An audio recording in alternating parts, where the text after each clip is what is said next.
सबसे पहले मैं आपको बधाई देना चाहता हूं और धन्यवाद भी आपका करना चाहता हूं कि आज की परिस्थितियों में जब इस देश की बहुसंख्यक वर्ग की बात कोई भी मीडिया या ये कहिए कि ब्राह्मणवादी मीडिया उनकी बात नहीं करता, ऐसे समय में बहुजन के लोगों ने जो अपना मीडिया का जो स्तंभ खड़ा किया है उसके लिए मैं आप सबको बधाई देता हूं, क्योंकि मीडिया के बिना साथियों हमारी बात हम बहुत काम करते हैं वो दबके रह जाती है।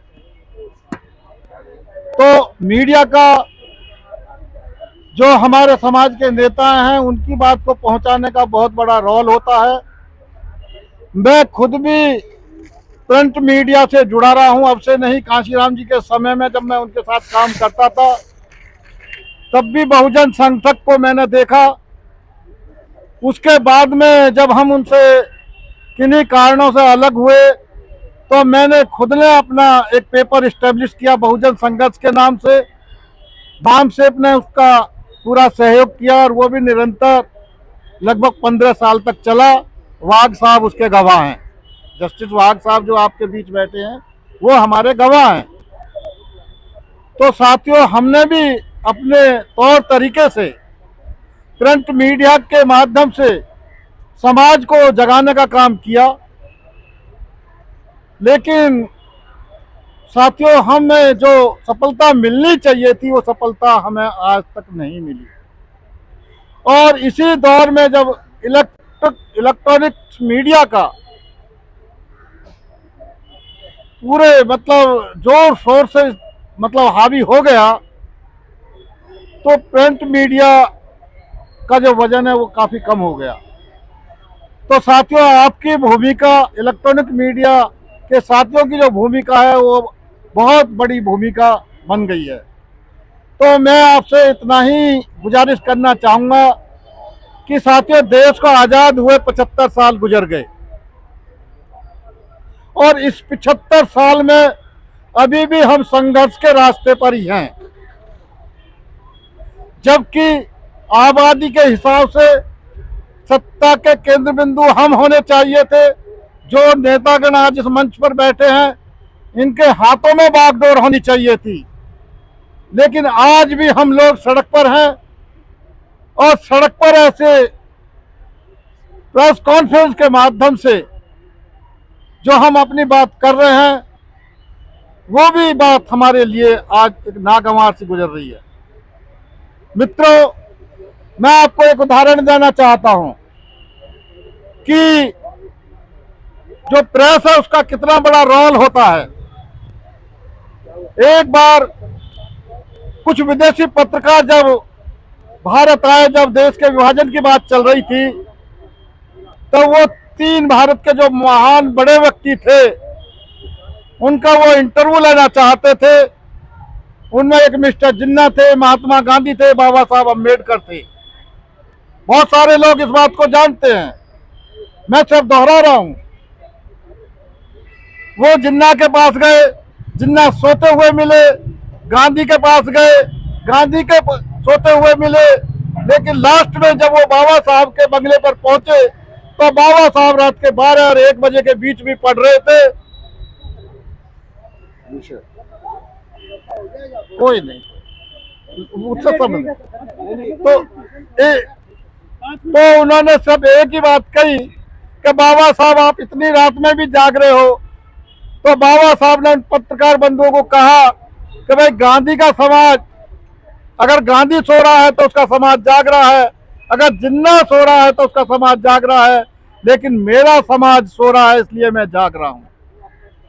तो साथियों आज हमारा समाज अभी भी सोया हुआ है।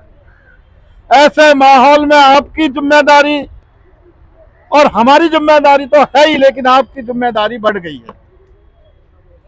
तो मेरे पत्रकार बंधुओं मैं आपसे सिर्फ इतना अपील करना चाहता हूं कि आज जो ये संयुक्त मोर्चा SC ST OBC और माइनॉरिटीज का बनकर एक पहाड़ के रूप में एक व्यवस्था को चुनौती देने के लिए जो हमारे सामने आया है और जो अपनी ताकत आने वाले 10 और 11 मार्च को दिल्ली के रामलीला मैदान में जहां से बड़ी बड़ी क्रांतियां हुई हैं वहां पर होने जा रहा है, उस 10 और 11 के कार्यक्रम को आप पूरी तरह से हाईलाइट करें, संदेश को जन जन तक पहुंचाएं, जिससे कि आज जो हम ये मांगने की बात कर रहे हैं, मांगने की ये बात हमें छोड़कर हमें सीधा चुनौती इस देश की राजनीति को देना होगा, इस सत्ता को देना होगा और इस देश की सत्ता को हमें हाथ में लेना होगा।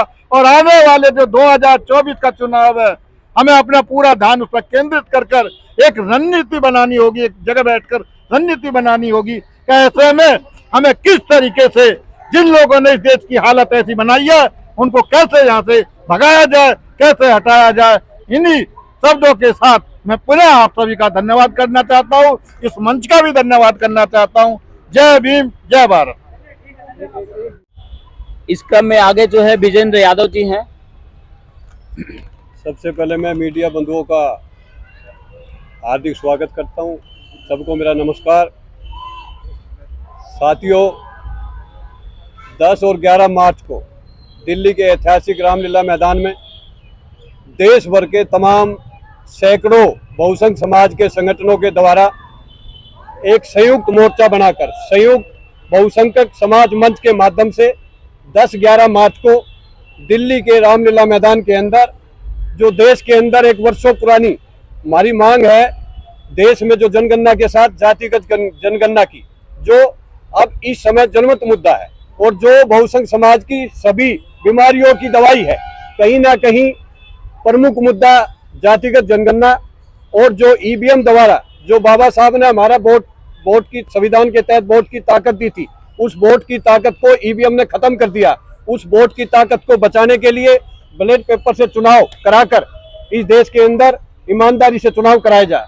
इसके साथ तमाम बहुसंख्य समाज के मुद्दों पर वहां पर बहुसंख्य समाज के लोग चर्चा करेंगे, उनके उत्थान के लिए, उनके हक अधिकार दिलाने के लिए। लेकिन जो जातिगत जनगणना का मुद्दा है, ये एक ऐसा जनमत मुद्दा है।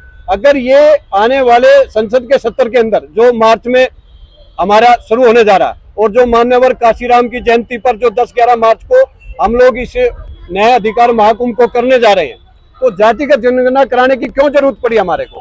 वो इसलिए जरूरत पड़ी कि 75 वर्ष के अंदर जो 10% के मनुवादी लोग हैं, जो न्यायपालिका, राजनीति और कार्यपालिका पर प्राइवेट सेक्टर, मीडिया, जितने भी सेक्टर देश के अंदर हैं, जो मूल निवासियों ने देश को आजादी के बाद बनाया, शिक्षा उनको, उन पर हक अधिकार 10% के लोगों ने कब्जा जमा लिया है। तो कहीं ना कहीं जातिगत जनगणना अगर ईमानदारी से हो जाती है तो देश के अंदर किस जाति की आर्थिक, सामाजिक और राजनीतिक स्थिति कितनी डाउन है, कितनी अपर है, उसके हिसाब से सरकार योजनाएं बनाती है। तो कहीं ना कहीं हमारी मांग है कि जातिगत जनगणना कराई जाए और जातिगत जनगणना कराकर जिसकी जितनी संख्या भारी, उसको उतनी हिस्सेदारी न्यायपालिका, राजनीति और कार्यपालिका, प्राइवेट सेक्टर में दी जाए।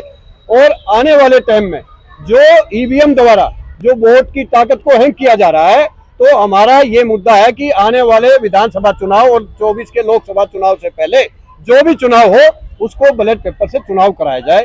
इसलिए तमाम बहुसंख्य समाज के संगठन 10 और 11 मार्च को इस देश की राजधानी ऐतिहासिक रामलीला मैदान में भारी संख्या में नहीं, करोड़ों की लोग संख्या में पहुंच रहे हैं और वो अपने हक अधिकार की लड़ाई के लिए अपने लोगों को जागरूक करेंगे। और मैं मीडिया के माध्यम से देश की सरकार को यही कहना चाहता हूं आज इस प्रेस वार्ता के माध्यम से कि बहुसंख्य समाज के जो मुद्दे हैं, इनको आने वाले संसद के सत्र के अंदर जातिगत जनगणना कराकर उसकी हिस्सेदारी देने का काम करो और बैलेट पेपर से चुनाव कराकर हमारी वोट की ताकत को बचाकर उसको ईमानदारी से चुनाव कराया जाए। और जो ठेकेदारी जो इस देश को बेचा जा रहा है, गेल बेल रेल जेल सब बेच दिया गया, ये इसलिए बेचा जा रहा है कि कहीं ना कहीं 75 वर्ष में बहुसंख्य समाज के लोग शिक्षित हो रहे हैं, वो doctor, engineer, IPS, MLA, MP बन रहे हैं। उनको रोकने के लिए, हमारा आरक्षण खत्म करने के लिए प्राइवेटाइजेशन लाकर हमारा कॉलम खत्म किया जा रहा है। इसलिए हमें प्राइवेट सेक्टर में भी आरक्षण चाहिए। अगर प्राइवेट सेक्टर नहीं तो गवर्नमेंट सेक्टर में हमारा जो आरक्षण मिला हुआ उसमें जो है हमारा पूरा लागू किया जाए, हमें उसका हक मिले। एक है कॉलेजियम सिस्टम, जो अभी इस टाइम आपने देख रहे होंगे जनमत मुद्दा है। एक तरफ तो मंत्री जी कहते हैं कि ये गलत है, चीफ जस्टिस कहता है ये ठीक है, मैं कहना चाहता हूँ दोनों मिले हुए हैं कहीं ना कहीं। कॉलोजियम सिस्टम से 75 वर्ष में 350 परिवार, वही मनुवादी एक ही जाति के लोग उस पर कब्जा जमाए बैठे हैं।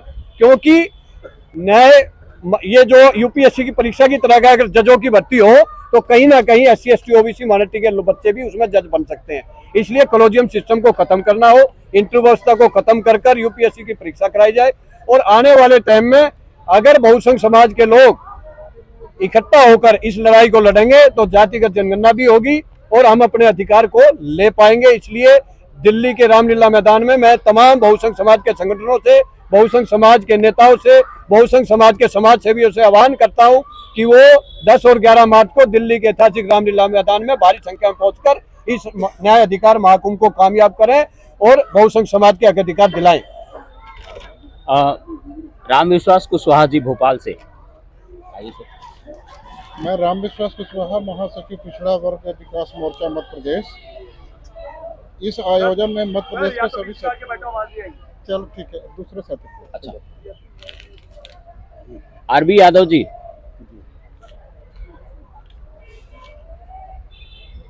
सभी मीडिया भाइयों को धन्यवाद, क्योंकि हमारी दबी कुचली आवाज़ को देश के और बड़े लोकतंत्र में पहुंचाने का काम कर रहे हैं। 10/11 को हम सभी भारतवासी, मूल निवासी, OBC SC ST माइनॉरिटी के लोगों से हाथ जोड़ करके आह्वान करते हैं कि 10/11 को रामलीला मैदान में अपने हक अधिकार, ABM हटाओ, लोकतंत्र बचाओ, संविधान बचाओ और जाति जनगणना करा करके अपने जिसकी जितनी संख्या बारी उसकी उतनी हिस्सेदारी। और WTP और पैगाम के द्वारा ये कहा जा रहा है, क्योंकि भूखा पेट ही क्रांति लाता है, वो समय आ गया। हमारा हक अधिकार छीन करके आज भारतवर्ष को फिर खोखला बनाया जा रहा है। इसलिए मेरा कहना है, मिटा दो जुल्म की हस्ती, यही हम सब का पैगाम है। हम सब भारतवासी हैं, संघर्ष करना हमारा काम है। मेरे भाइयों, ये 3% के लोग, एक विशेष कौम के लोग जो हमारे हक अधिकार को छीन रहे हैं, जो अपने आप को खुद को ही राष्ट्र समझते हैं और खुद की विचारधारा को हिंदुत्व समझते हैं। खुद के द्वारा जब हमारे ऊपर दलित, शोषित, वंचित के ऊपर उपद्रव करते हैं तो कहते हैं सैन्य प्रक्रिया हो रही है। खुद अपने विचारधारा के द्वारा जब हमको गालियां देते हैं तो कहते हैं ब्रह्मा का वाक्य है। मेरे भाइयों, इनकी पहचान है, ये बुरा करते हैं और बुरा देखते हैं और बुरा ही सुनते हैं। इसलिए सभी जितने भी संगठन हैं भारतवर्ष में, छोटे मोटे, सभी से आह्वान किया जा रहा है कि अब समय आ गया है, एकजुट होकर के, इकट्ठा होकर के एक मंच पे आओ, तभी जा करके हम अपने हक अधिकार की लड़ाई लड़ सकते हैं।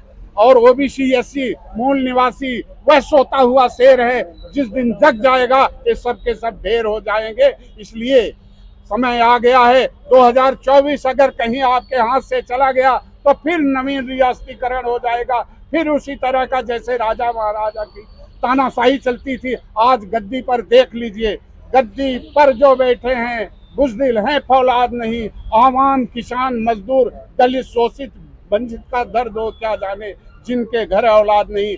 आज एक तरह से देखा जाए कि हम लोगों की बात सुनने वाले यही कह के आए थे कि आप लोगों को 15 लाख खाते में और आपका हक अधिकार दिया जाएगा, किसानों की आय दुगनी की जाएगी। लेकिन कहीं न कहीं हर रास्ते से भटका दिए हैं। आज घाव पे घाव दे रहे हैं। जब तक एक जगह मरहम लगाया जा रहा है, दूसरा घाव हो जा रहा है।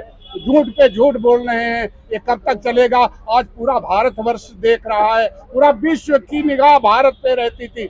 मैं एक पाकिस्तान का छोटा सा एक गाना आप लोगों के बीच में चल रहा है। झुल्ले लाल के बुल्ले लाल ने मिलकर हाहाकार मचाया, झुल्ले लाल के बुल्ले शाह ने मिलकर हाहाकार मचाया, फिर योगी बुलडोजर लेके घर में आग लगाया। एक बार जो लग जाती है देश विषण बीमारी, फिर मरते दम छूटती नहीं तिकड़म की तैयारी। जोगीरा सारा आगे होली है, इसलिए बुरा न मानो होली है। और इनको पूरा विश्व देख रहा है इनके यहाँ क्या ड्रामा चल रहा है। और हमारे यहाँ के लोग अभी सोए हुए हैं, कब तक सोते रहोगे? जागो ये मूल निवासियों। जब भी चाहे अंग्रेज, मुगल, ब्रिटिश जो भी आए हैं, यही किसान, मजदूर और आवाम मूल निवासी ही लड़ करके उनको भी भगाने का काम किए हैं। इसलिए अगर नहीं जागते हो तो राष्ट्र लुट जाएगा, राष्ट्र का किसान आवाम मजदूर लुट जाएगा, ये आसार नजर आता है। अब हुकूमत में बैठे हुए एक तरह से जुमलेबाज झूठे तड़ीपार नजर आते हैं। यही मूल निवासी भारतवासी गरीब शोषित वंचित दलित देश को विश्व गुरु और कृषि प्रधान देश बनाए, आज गद्दी पे बैठे हुए लोग इन्हीं को गद्दार बता रहे हैं। इसलिए 10 और 11 तारीख को सभी लोग विशेष ध्यान दें और जिसको जो सहयोग करना हो, क्योंकि हमारा गरीब मजदूर शोषित वंचित का यह समाज मिल करके लड़ाई लड़ रहा है। सबसे हाथ जोड़ करके निवेदन है, जो सहयोग देना हो उनके लिए भी खाता नंबर दिया जाएगा, वो हमारा सहयोग करें। और क्योंकि निर्णायक लड़ाई लड़ने के लिए सबका सहयोग चाहिए और हमें सभी पार्टी के सभी दलों को सभी संगठनों का आह्वान किया जाता है, सब 10-11 को पहुंचो और सबको मंच दिया जाएगा, अपनी आवाज को बुलंद करो। इन्हीं बातों के साथ भाइयों, ये आवाज पूरे देश में फैला दो, क्योंकि अब समय नहीं बचा है। इसलिए क्योंकि जिनको अधिकार दिया गया था आज रक्षक भक्षक बन गया है। पुलिस वाले हमारे ये गरीब भाई दलित शोषित वंचित किसान जाते हैं, आवाज उन्हीं के ऊपर पकड़ करके बंद कर दिया जाता है, उल्टे मुकदमे लाद दिए जा रहे हैं। कोई सुनने वाला नहीं है इनका। इसलिए समय आ गया है, सभी जागरूक मंच के द्वारा सब लोग एकजुट हो, ईर्ष्या ईगो छोड़ दो। अगर भारत राष्ट्र हमारा खत्म होता तो पूरे भारतवासियों की बदनामी होगी। इसलिए संविधान बचाओ और गरीब बचाओ और पूरे आवाम को बचाओ, यही हमारा निवेदन है।